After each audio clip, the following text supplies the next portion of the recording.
conceptually people get that for us to be a thriving society, it requires all of us being able to achieve our fullest potential, whatever that may mean.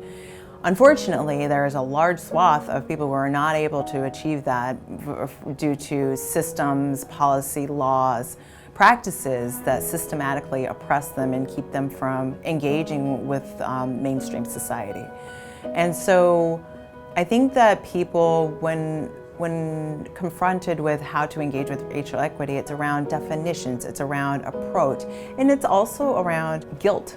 And I think that's a big barrier. Racial equity doesn't mean that all of a sudden you have to, finance all the black and brown and the women and all of that. No, it really is about the lens and understanding who is benefiting and who isn't from the system. I don't want us to overly pivot to just make sure all of our panels are just full of brown people and women. I want to see white guys up there. I want to see white women up there. I want to see everybody up there, and I want everyone owning this conversation.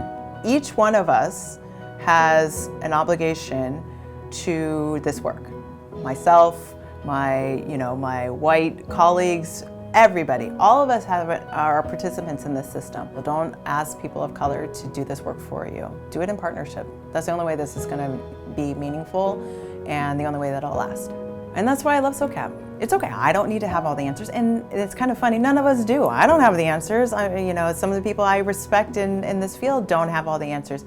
But I think what the difference is really taking that, not having the answers, and being curious. The way that SOCAP has curated these conversations, and they themselves being vulnerable and asking questions they don't know the answers to, and they have really stood out among a lot of the other conferences as a great entryway by introducing new approaches and practices. These are the folks that are actually going to help and implement, and those that we hope will scale into practices that are adopted by more of the private markets.